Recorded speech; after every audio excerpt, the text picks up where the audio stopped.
Assalamu alaikum wa rahmatullahi wa barakatuh. How's everybody doing? Today we're back right here at the Deen Love studio, trying to bring you guys the best of content out there, loving Allah subhanahu wa ta'ala, loving yourself, loving each other. And today we're trying to share a little bit of love with social distancing. We got Deen in the building, we got Uthman in the building, we got, so many things have been happening lately, right? We gotta have some of the, we're gonna react to a few different things that have been happening in the media around the globe. So inshallah, try to provide you guys a little bit of good, not fake news, but real news. This is the real news, right? Everybody has a different agenda when it comes to sharing news and sharing info. You gotta make sure as a Muslim that your information is authentic, it's smooth, it's legit, it's based on Quran and Sunnah in accordance to how you understand it. Those are really, really essential. So when we do the reacting videos, that's kind of the idea behind it. And mashallah, we try to get multiple people in here. Sometimes we can disagree. We got Ali in the building today, we're gonna disagree. Just kidding. First reaction that we're doing today is Hassan Minhaj. We had a podcast about it, but the podcast was general things about social justice warriors. Are you a social justice warrior, Ali? No, I'm not in there. Okay, but nevertheless, today inshallah we're gonna do word for word, like step by step, kind of reacting to what Hassan Minhaj said. Hopefully you guys will get you'll be able to hear it, and also we'll add the video. Uthman's gonna do that. If he doesn't do it, hold him accountable. He lives. If he doesn't, ask me his address. I'll give you guys his address.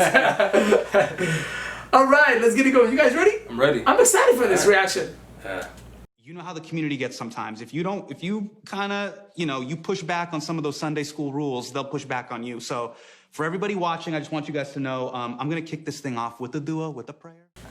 Okay, to start off with a bang. With a bang. Yeah. So it looks like everything from the foundations of the Deen came down to Sunday schools, yeah. Oh man. I know what your thoughts on that, man. First of all, this brother, what he's saying, he's underestimating the power of dua, right? SubhanAllah. What he's calling out is saying that the dua is not doing enough justice for the justice that we're trying to achieve here. Yeah. So that's the first mistake he's making by saying the dua is not enough, but then contradicts himself by saying, let's start off with the dua. Oh. I don't know how that works, when you say, I'm going to say Bismillah first, but then you say the Bismillah. It doesn't work either way, but I'm going to start with Bismillah.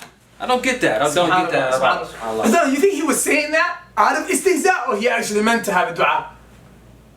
Was it a mockery move right there, saying, you know what, I'm going to start off this session with having a dua? Yeah. I think it was kind of a play on about the idea. He's clearly criticizing the criticism that he gets for not starting off with a dua from the community. So now he's like, it's kind of like a sarcastic play. But I think one thing we really need to talk about is the Sunday school rules that he's talking about. Yeah.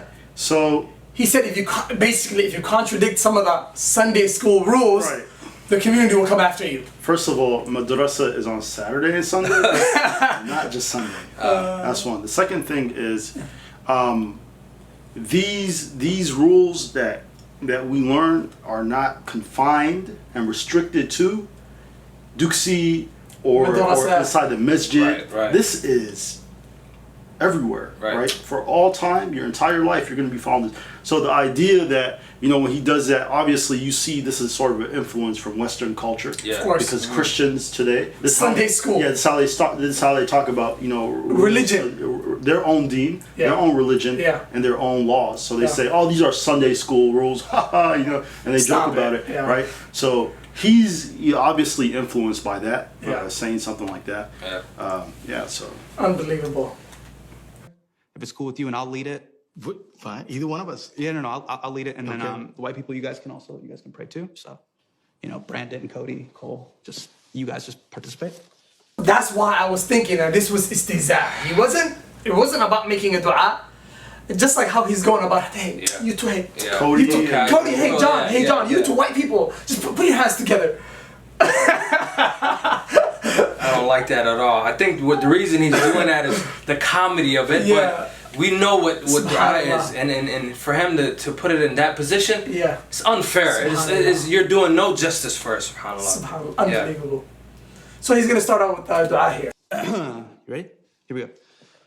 أعوذ بالله من الشيطان الرجيم Bismillahirrahmanirrahim. Let's do a short one.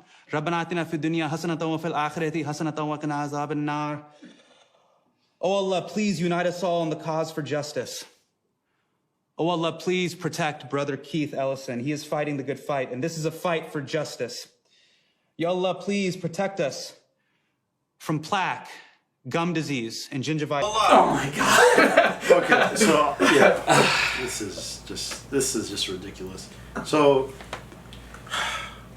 some people who are astute or they're learning the Deen or even the language, they'll pick out his lack of pronunciation when it comes to these Arabic terms. Yeah. But that's not the issue at hand, right?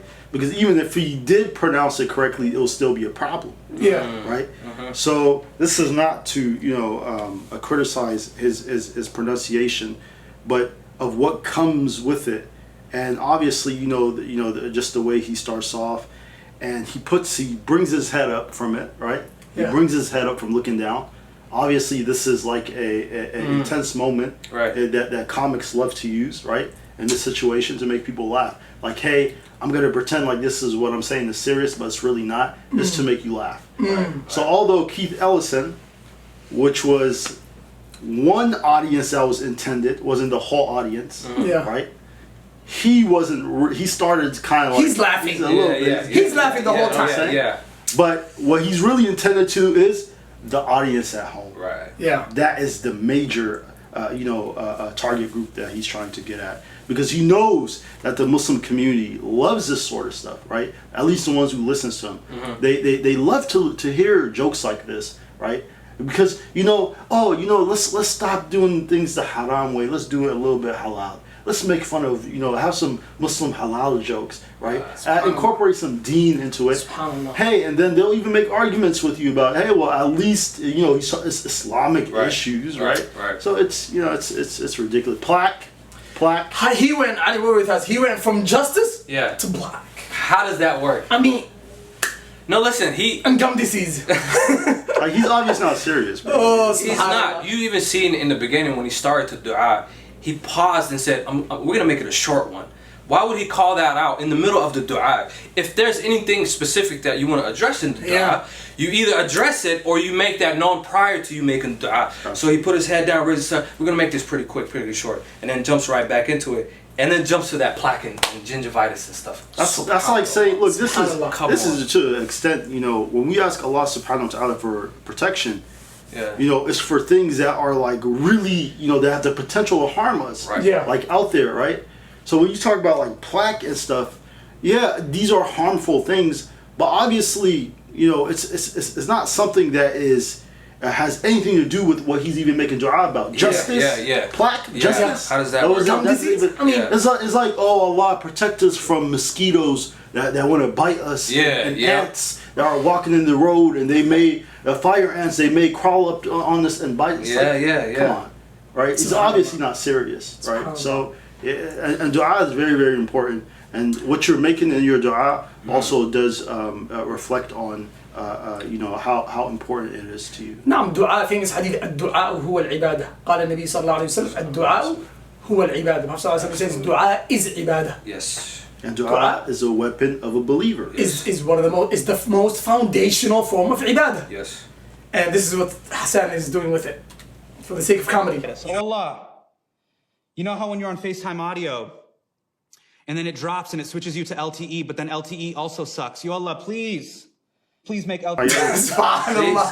Subhanallah. He keeps doing it. It's a pattern of jokes after jokes after jokes. Like you just mentioned, we have those issues, but they're very minor.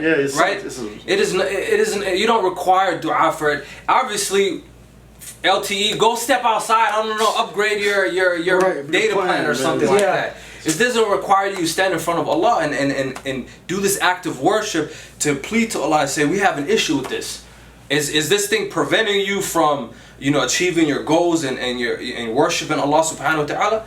Of course not. So why would you stand in front of Allah unless you have a different motive, right? Yeah. So subhanallah. Very, very unfortunate. I mean, the level of mockery towards dua. Yeah. I mean, it started out as bad, and then now it's getting even messier with each statement. Yeah. So look at From gum disease now to Wi-Fi. Yeah. SubhanAllah. You know how when you bite into an olive and there's still a pit in it, Allah, please protect us from the pit. Just an escalation right there, yeah? Ya Allah, please bring back limited edition wasabi Doritos. They were really good. Allah, please. Ya Allah, please protect us from white women in yoga pants. They're giggling in the back. And make sure. Reaction, Things are going according to plan. Yeah. Ya Allah, please protect us from white women in yoga pants. Protect us from white women in yoga pants. Now, okay, so obviously, so when you start to add, he's adding stereotypes, which makes it even more. That's like saying, you know, I could say, لا يسخر قوم. Don't make fun of the people, right? For you know, it can return back to you, and harms and issues may escalate out of it. Right. So this guy here, obviously making a generalization in the dua, right? A stereotype inside the dua. It's white women with yoga pants. Specifically. Yes. Right. So, I mean, wallahi, if you're making a dua from any sort of fitna, because we know that white women are the only women who wear yoga pants. No. Right. All sort of women wear yoga pants. So the idea that it's just the white women with yoga pants that have a problem, has mushkila. But obviously, and Keith Ellison is about to crack up, right? He's holding himself back. Yeah. It's an uncomfortable crack up too. So he's like, I don't know what's going on with this. The other issue with that is for him to single out the white women and stuff. Now they may in the future when they watch this video have an issue with like, oh, so there's Muslims out here who are going to Allah and talking to him about our problems and the stereotypes that you put on us. So now I have a problem with the Deen. Not just this brother or another brother, but if this is a continuing pattern, then what does Islam have to say about white women in particular? So, Astaghfirullah, please. Ya Allah, please help Brother Keith Ellison prosecute these 4 police officers to the fullest extent possible. Ameen. Khatib. You know. Were there any specific? My God! Give me a break! Are you kidding me? So Khatib, yeah. so obviously this is you can see Keith Ellison is uncomfortable. There's a level of discomfort with him. In a way, but he played it along really well. Yes. I mean, and the reason why is because you know in the culture in which he is in. Meaning like the culture of like Muslims and politics and all those things. Yeah. It's a culture in which the most important things are the things that we deal with on a day-to-day basis, human beings. And meaning so like people, like Muslims, right? Meaning, for example, injustice with the police brutality is far more important than making fun of dua and a joke like that. It's not a big deal. Right? It's not a big deal. Any Muslim who's worth their weight in salt would have got up out of that interview and said, I'm not doing this. Right. Yeah. This is ridiculous. Yeah. But obviously we're not calling him like, we're not saying he doesn't care about the Deen, but it shows you the priorities. There's something wrong. If it was something else, for example, if he said if black people were being made fun of, would Keith Ellison sit there? No, he wouldn't. He would have got up and he would have said, you know what? He said, I'm leaving. Yeah. He would have said that. He said, oh Allah, please protect us from, you know, just dangerous black men. Right? Or something like that, right? He would have gotten up. Right, he would have gotten up. I believe Keith Ellison would have gotten up if there was Istihzaa committing against. Anyways, especially if it was black people, right? Yeah. What are your thoughts on that? The same thing. He's walking a thin line right now. I'm talking about Keith Ellison at the moment. Yeah. Because obviously, I believe his reason for being here is so he can discuss the issue at hand, which is with the whole George Floyd issue. But in the midst of doing that, he's deteriorating his iman, his faith in there. Yeah. Because you know, if you know this brother Hassan Minaj, this isn't the first time he's been doing this. Yeah. So you had to have some type of idea or some type of thing that's been telling you that this is the kind of thing he gets into, and you personally sitting in front of him and having this conversation, you already accepted that this brother was going to speak about stuff like that. Yeah. So he made that mistake in sitting with him, knowing what's going to come from it. But I believe it was a political move, right? Yeah. It's a move that, I can get the word out, or I can get, you know, more people to know who I am on that side. Personal interest. Some demographics that he doesn't reach to on a regular basis, and he's using his platform, and that in quote sells you out. Of course. To be honest, and so that's the mistake he made that he didn't see. Of course. Yeah. And obviously there's a bigger picture, you know. Keith Ellison is a potential runner for president, right? So he's got to be okay with this having to be, right? Absolutely. I mean, come on now, why not, right? Why would you not be? Right. That would be you make you an intolerant president. Oh, you don't want to be an intolerant president. How could you? You want to be somebody who is open-minded, quote unquote. Everyone, right? And is, you know, this person is receptive to all sort of jokes and just, you know, this is how you have to play. The cool, calm guy, huh? Were there any specific other shout outs that you wanted me to ask the man upstairs about? I think we got all of them. Yeah, I think you covered the basics. The man upstairs. Now we're not making takfir on the brother. Yeah. What we will say is, obviously, this is showing us that how much he's influenced by Western culture. Yeah. Right? In terms of looking at your own Deen the way they do. Yeah. So this is how, like, I'm not gonna say even like there's religious Christians, they wouldn't speak about God like that, right? Yeah. Right. But there's people, just every average day people, that's how they talk. It's how they talk in the West. Americans. The man upstairs. The man upstairs. Yeah. Right? Allah subhanahu wa ta'ala is not a man upstairs. He's not a man downstairs. He's not a man at all. Right? لَيْسَ كَمِثْلِهِ شَيْءٌ وَهُوَ السَّمِيعُ الْبَصِيرُ. He's not a man. Absolutely. قُلْ هُوَ اللَّهُ أَحَدٌ. Right? All these ayat, they mean something. So when you start to say something in contradiction to the very essence of Allah's oneness and His tawheed, right, and His unlikingness to the creation, then you got a problem, a huge problem, right? Sure. And that issue is bigger than, you know, any other political issues that you want to have. Yeah, and so he's basically trying to desensitize, demoralize the essence of Islam.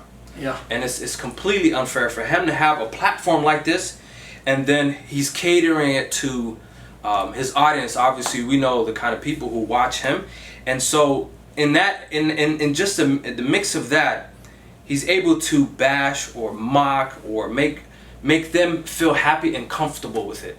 If somebody comes up to you right now and says, "Hey, you know, why do you pray?" and stuff like that, you're not going to tell them, "Oh, I'm just trying to, you know, it's just something I have to do because it's the religion." No, you give them the true facts of it. You tell them that it is an obligation, it's an obedience to Allah subhanahu wa ta'ala. So he's trying to make his audience feel comfortable with Islam. Like we're not that terrorist that you guys portrayed us at one point. We're more just like you. And that's the problem he's doing right here. Big thing. Okay, my biggest thing I sometimes wonder about this, right? This is what comedy leads to. Yeah. Comedy, this is what it leads to, in many different ways. The ability to make people laugh, or the want or the need to make people laugh, and that level of attention and fame or whatever comes with it, the money, the respect, the power, whatever it might be, it could lead to dangerous territories like this. Absolutely. So I question myself sometimes, is there any kheyr in comedy? Any goodness in comedy? What are your thoughts on that? I believe, you know, for people who don't understand what you're saying right now, some people's gonna call you out and say, "Hey brother, what are you saying? We cannot be comedians, we cannot enjoy, laugh, and have a good time. What are you saying?" Obviously, within the Deen, we have boundaries, and you have to respect those boundaries. It's just like everything else, and I hate, for lack of a better term, but law and order, right? We know someone who's using that term unjustly right now, and president, you know, doing that wrong. But I'm saying, if you know how to filter and you know, utilize that comedy, then you can make it where it benefits people, and it's a joke that's really feels good, but not in a way where you're mocking your own religion, your own people, your own traditions and stuff like that, just to appease, you know, the Western masses. It doesn't work that way. And that's the hard part. Is that you can like, there's like, Allah made me funny. those Muslims, Yes. they have... Even though they're a little bit on the territory, but they do a little bit better. Yeah. They try to stay in the boundaries as best as possible, right? Yeah. And whatever mistakes, may Allah subhanahu wa ta'ala forgive all of us. However, even doing that, you're not going to get a lot of people that are listening to you. No. You're not going to get. Right, So the only way to get your name out there would be to be vile. Yeah, that's it. Just open about anything. Yeah. Discuss and make joke about anything. Yeah. You have to be. If you're not willing to do that, then you cannot make it anywhere in comedy. No. And what we see is that this brother is venturing on that path, right? And he's been doing it actually for a while, but this here is like a whole new level. Yeah. Right. He's testing it. In the comedy game. He's testing us. All these comedians, they'll tell you, we joke about everything. Right. Yeah. We make fun of everything. Why are you getting offended? Yeah. Right? That's what they'll tell you. Yeah. So he's trying to follow the steps of his predecessors in that, when he should be following the steps of his predecessors in the Deen. Yeah. Good point. Very unfortunate, but hopefully I think the key advice that we want to give to our brothers and sisters, because they might be our young brothers and sisters who are looking into comedy. Yeah. Who are looking into comedy. So I like what Ali just said, which was, if you're going to get into comedy, right, at least have it be in the framework of the Deen. Right. Joke about something that's truthful, right? And there's space for that, right? Absolutely. Joke about something about lying. Most people who joke, it's about lying. Yeah. Mainstream comedy is about being vile and filthy. Yeah. Just to make about jokes about sexuality or jokes about playing around or disobedience to parents or I see that a lot. Have you guys noticed that? Yes. That's becoming a mainstream dish when it comes to comedy. The thing about comedy and its culture is they've been doing this for a very long time, Yeah. right? Mocking their people or their communities, whatever it may be, and then using it's just jokes. It's not serious. The Prophet ﷺ told us, do not lie, even if you're joking. Yes. Right? Very simple. Yeah. So for you to go up there and do stand-up comedies or record videos and stuff, and then joke and then try to code it by saying, or cover it by saying, no, it's just innocent comedy. We're not don't take it serious. I just want to put a smile on your face. Yeah. If it's costing you your Deen to put a smile on someone else's face, I think it's not worth it. Yeah. And now look at what's happening in mainstream liberal secular culture media. Yeah.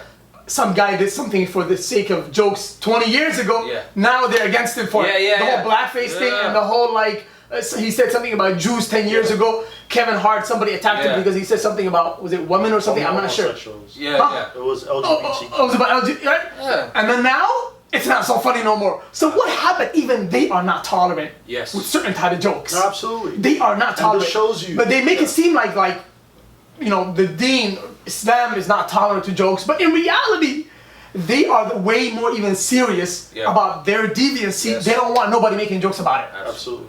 Nobody. Yeah. They do not tolerate it in any way possible. And I think also you touched on a good point, and that is that the Deen never changes its standards. No.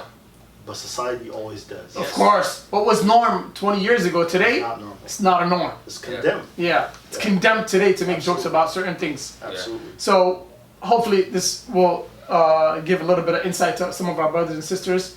Even watching jokes sometimes for the sake of even laughter, I feel like somebody is it has an impact on you. Yeah. When you watch something that's making fun of, disobedience to parents, or making fun of other people, or you know what I mean, the mockery of. Yes. Yeah. Also, the Prophet ﷺ, he says, be wary of laughing too much. Yeah. Because for verily, فإن كثرة الضحك تميت القلب, right? It makes the heart dead. Yeah, dead is the heart. Absolutely. So, this is why you kind of have to have a balance. Yeah. Right. There's a time for humor and even the humor, but there's boundaries. With everything, there's boundaries. So there's limits. So فَتِلْكَ حُدُودُ اللَّهِ, stay within the boundaries. فَلَا تَعْتَدُوهَا, and do not cross. Don't transgress it. Okay, inshallah, we'll keep it right here. Hopefully, we try to discuss it from a few different angles. Inshallah, till next time, we make dua for you guys to always, inshallah, be in the best status of iman and health. وصلى الله وسلم على نبينا وعلى آله وصحبه أجمعين. 24 minutes.